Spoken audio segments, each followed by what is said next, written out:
Good morning, one and all.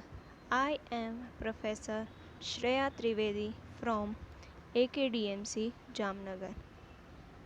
This is the general lecture for every student. આજે English એક એવી ભાષા છે કે જે દરેક ક્ષેત્રમાં વપરાય છે. આપણે આજે આજુબાજુ જોઈએ છીએ કે આ ભાષાનો ઉપયોગ એટલો વધી ગયો છે કે જે લોકોને આ ભાષા આવડતી નથી એ લોકોને ખૂબ પ્રોબ્લેમ થાય છે. થોડું ઘણું આપણે ટ્રાય કરશી કે ઇંગ્લિશ લેંગ્વેજ જે છે એ શીખી શકીએ. આના પહેલાં અમુક લેક્ચર્સ હતા જેમાં આપણે ઇમ્પોર્ટન્સ ભણ્યા કે ભાઈ એનું શું ઇમ્પોર્ટન્સ છે લેંગ્વેજનું. આ લેંગ્વેજ ખાલી ભણવા માટે નથી. તમે કોઈ પણ ક્ષેત્ર લઈ લ્યો એમાં આ લેંગ્વેજની જરૂર પડે જ છે. આજે આપણે એક નવી વસ્તુ શીખીએ છીએ,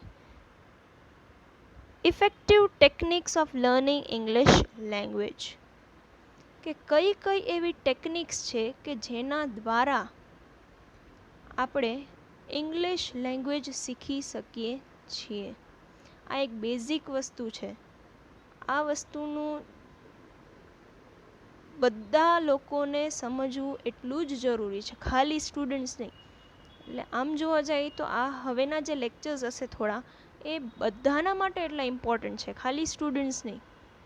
એ ગમે એ એજના માણસ હોય એ લોકો માટે આ લેક્ચર ઇમ્પોર્ટન્ટ હશે. જે લોકોને ઇંગ્લિશ લેંગ્વેજ શીખવી છે, જે લોકોને ઈચ્છા છે, જે લોકોને જરૂર છે એ લોકો માટેના આ લેક્ચર્સ છે. પહેલું તો છે ફિક્સ્ડ મોટિવ. કે તમારું ધ્યેય જે હોય ને, શીખવાનો ધ્યેય, દરેક વસ્તુનો એક ધ્યેય હોય કે ભાઈ મારે આ માટે શીખવું છે. એ ધ્યેય પહેલાં તો છે ને તમારે નિશ્ચિત કરી લેવાનો. ઘણા એવા હોય કે મારે શો ઓફ કરવા માટે, દેખાડા માટે શીખવું છે કે ભાઈ મને ઇંગ્લિશ આવડે છે. અમુક લોકો એવા હોય કે જેને પોતાના કરિયર માટે એ લેંગ્વેજ શીખવી છે. અમુક લોકો એવા પણ હોય કે મારે મારા છોકરાઓ માટે શીખવું છે.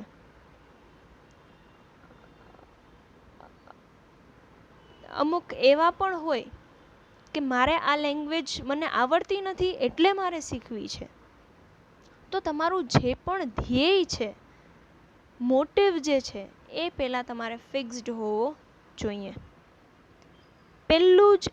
પહેલી ટેકનિક જ એ છે કે તમે પહેલાં તો મનમાં ધ્યેય નક્કી કરી લ્યો કે તમારે શેના માટે આ શીખવું છે. બીજું, failure is the key to success. પહેલાં જ જે લોકો ઇંગ્લિશ શીખવા જઈ રહ્યા હોય તે લોકોનું પહેલું જ સેન્ટેન્સ આપણે એ સાંભળીએ છીએ કે મને નથી આવડતું, હું બહુ ભૂલ કરું છું, હું હંમેશા ફેલ થાઉં છું. તો તમે ભૂલ ખાઓ છો કે જેમ તમે ફેલ થશો ને એમ જ તમે સક્સેસ મેળવશો. આજે છોકરીઓ છે બરાબર, એને પહેલેથી જ એવું શીખવાડવામાં આવે છે કે તારે ભાઈ બીજા ઘરે જઈને બધું કામ કરવાનું છે, એટલે અહીંયાથી જ બધું શીખીને જ આવે. ગોળ રોટલી છે સપોઝ, તો એ ગોળ રોટલી કંઈ તરત એક ઘાય નથી બની જતી. એમાં ઘણી બધી પ્રેક્ટિસ જરૂર છે. એમાં ઘણી વાર ફેલ પણ થઈ હશે, ગોળની ચોરસ થઈ હોય છે, લંબ ગોળ થઈ હશે, બરાબર, રેક્ટેંગલ શેપમાં થઈ હશે, નકશો થઈ ગયું હશે. તો એ ફેલર્સ ઘણા એવા પછી એક ટાઈમ એવો આવે છે કે એ શીખી જાય છે ગોળ રોટલી બનાવતા. તો આટલા ફેલર્સ આવ્યા એટલા માટે એને સક્સેસ મળી છે. એટલે failure is the only key to success. તમને તરત જ સક્સેસ મળી જતી નથી. આ વસ્તુ દરેક ક્ષેત્રમાં ધ્યાનમાં રાખવી પડશે. એક્ઝામમાં ફેલ થયા, ઓકે, હા એ વસ્તુ ખોટી છે. જો તમે મહેનત કરી છે બરાબર તો તમને સક્સેસ મળવાની જ છે. પણ જો મહેનત જ નથી કરી ને પછી કહેશો હું ફેલ થયો કે ફેલ થઈ, તો એ વસ્તુ વ્યાજબી છે. પણ મહેનત તો કરવી પડે. એટલે ફેલર જે તમારું જો મહેનત કરીને જો ફેલર આવ્યું છે ને બરાબર. તો એ ચિંતા ના કરો, એને આપણે સક્સેસમાં બદલવાનું છે. એટલે ફેલર જ એ રસ્તો છે કે આપણે સક્સેસ તરફ લઈ જાય છે. તો એ બીજી ટેકનિક છે, failure is the key to success. ત્રીજું જે છે, enjoy every moment of learning English language. કે તમને ગમે ત્યારે જો એક પણ ક્ષણ ઇંગ્લિશ લેંગ્વેજ શીખવાનો મોકો મળે ને, તો એ વસ્તુને એન્જોય કરજો. આજે ઘણા બધા એવા ઇંગ્લિશ મૂવીઝ છે કે જે સબટાઇટલ્સ સાથે આવે છે. તો એ સબટાઇટલ્સથી તમે થોડું ઘણું એમાંથી શીખતા જાઓ છો, એટલે એ એન્જોયમેન્ટ પણ એમાં થાય છે તમારું. બરાબર. સપોઝ કોઈ બહુ સારા એવા નેતા આઉટ ઓફ ઇન્ડિયાના હોય, જે ઇંગ્લિશ બોલતા હોય, એને આપણે સાંભળીને શીખતા હોય, તો એમાં પણ એન્જોય કરવાનું. આપણાથી કોઈ નાના ઉંમરના વ્યક્તિ આપણી સાથે ઇંગ્લિશમાં વાત કરતા હોય, તો એ પણ આપણને ઘણું બધું શીખવાડી જાય છે. તો એ દરેક ક્ષણ જે છે શીખવાની, એ દરેક ક્ષણને પૂરતું માણો, તમે એન્જોય કરો. જો કોઈ વસ્તુ તમને શીખવી હોય તો એમાં એન્જોયમેન્ટ પહેલાં હોવું જોઈએ. એન્જોયમેન્ટ ઇન ધ સેન્સ કે એ ધગસ જે આપણામાં હોય ને, એ ધગસ હોવી બહુ જરૂરી છે. એટલે થર્ડ શું છે? Enjoy every moment of learning English language. ચોથું છે, રિમૂવ ધ સ્ટ્રેસ. સ્ટ્રેસ એટલે ચિંતા. ચિંતા મૂકી દો. મેં કીધું ને કે કોઈ પણ આપણે એવા માણસને લઈ લઈએ કે જેને ઇંગ્લિશ શીખવું છે ઓર જેને નથી આવડતું, તો એ શું કહેશે? મને નથી આવડતું, બસ. શું કામ એવું કહે છે? એની ચિંતા છે કે ભાઈ મને આવડવાનું નથી. પણ એ ચિંતા તમે મૂકો. એ ચિંતા કરતા રહેશો તો તમને કાંઈ જ આગળ મળશે નહીં.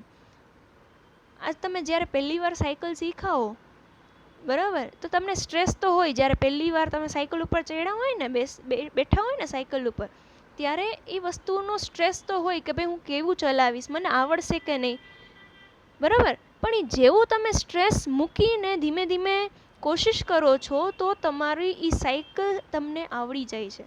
તો બધી વસ્તુમાં આ જ છે. તમે સ્ટ્રેસ ફ્રી થઈ જાઓ તો બધું કામ આપોઆપ થઈ જાય છે. મહેનત કરવાથી આપોઆપ તમને સફળતા મળે છે. તો સ્ટ્રેસ રિમૂવ કરવું જરૂરી છે. પછી છે, ફોકસ ઇઝ મસ્ટ. ફોકસ એટલે ધ્યેય હંમેશા ક્લિયર રાખો. તમે એકદમ ફોકસ્ડ રહ્યો. જો તમારે એ વસ્તુ શીખવી છે તો એની ઉપર સૌથી વધારે ફોકસ કરો. સપોઝ ગોળ રોટલી તમારાથી બનતી નથી, તો એ ગોળ રોટલી બનાવવામાં સૌથી વધારે ફોકસ કરો. જો એ તમે ફોકસ નહીં કરો, કેન્દ્ર તમારું એ નહીં બનાવો કે મારે આ શીખવું છે, બરાબર, ગમે એ થાય મારે આ શીખવું છે, તો એના વગર એ વસ્તુ પોસિબલ છે નહીં. એટલે ફોકસ હંમેશા મહત્ત્વનું છે. ફોકસથી જ ધગસ આવે છે. ધગસથી જ કોઈ વસ્તુ શીખવામાં આવે છે. તો ફોકસ જે છે એ બહુ ઇમ્પોર્ટન્ટ છે. પછી છે સ્માઇલ. આમાં આપણે આગળ એક ટેકનિક આવી, રિમૂવ સ્ટ્રેસ. તો સ્ટ્રેસ રિમૂવ કરવાનું બેસ્ટ ઇલાજ સ્માઇલ છે. હસતા હસતા શીખો, બધું આવડી જશે.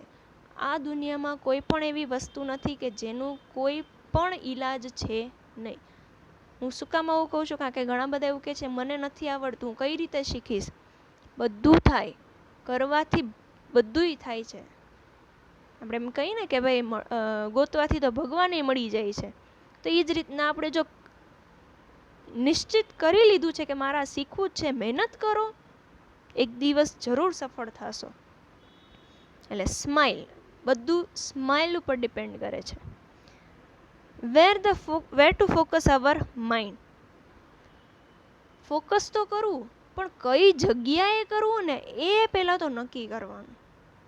મેં કીધું ને તમને કે સપોઝ આપણે કોઈ નવી રેસીપી બનાવી છે, રેસીપી આવી છે શેમાં, અને એ તમારે પ્રેક્ટિકલી એ વસ્તુ બનાવી છે, તો તમારું સૌથી વધારે ફોકસ એમાં જશે. નવી કોઈ પનીરની સબ્જી બનાવતા શીખવું છે, તો નવી પનીરની સબ્જી, હવે પરોઠા નાન વગેરે જે ખાતા હોય એ તો બધું થઈ જાય, પણ વધારે ફોકસ તમે શેમાં રાખશો? એ સબ્જી બનાવવામાં. શું કામ? તો કે તમારે એ શીખવું છે. એટલે એટલે આ તમારું ધ્યાન ક્યાં લગાવવું ને એ વધારે મહત્ત્વનું છે.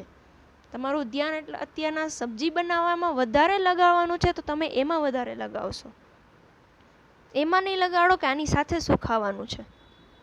ક્લિયર? એટલે આ અમુક ટેકનિક્સ છે. હજી ઘણી બધી ટેકનિક્સ છે જે આપણે લેટર ઓન શીખશું.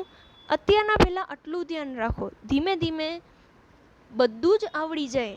મહેનત કરો, થોડુંક પ્રયત્ન કરો, એનાથી બધું થાય છે. પણ જો તમે હાથ ઊંચા તરત જ કરી નાખશો તો એ વસ્તુ પોસિબલ છે નહીં. ભગવાન પણ એમ જ કહે છે, કર્મ કર, ફળની ચિંતા ન કર. તો કર્મ કરવો પડે, આપણે મહેનત કરવી પડે, આપણે પ્રયત્ન કરવા પડે, હાર્ડવર્ક કરવું પડે એની માટે. બરાબર? તો અહીંયા આપણને કોઈ વસ્તુ આવડે છે. તો લેંગ્વેજ પણ એવી જ છે. લેંગ્વેજને તમે પ્રયત્ન કરો એને શીખવાનો, પહેલાં બોલવાની પ્રયત્ન કરો. તરત ન આવડે કાંઈ, પણ એ વસ્તુ પ્રયત્ન હાર્ડવર્કથી આવે છે. Clear? This is all four today. And આ જ ટેકનિક્સ આપણે કન્ટિન્યુ આના પછીના લેક્ચરમાં કરીશું ફોર શ્યોર. આઈ હોપ કે તમને આ લેક્ચરમાં થોડું ઘણું મન થયું કે આપણે પણ ઇંગ્લિશ શીખશું, જેને નથી આવડતું એને. બરાબર? જેને આવડે છે એને કંઈક નવું સમજવામાં હેલ્પ થશે કદાચ આ lecture. Okay, thank you and have a nice day. We will meet surely in the next lecture. Okay, and yes, be safe. Thank you.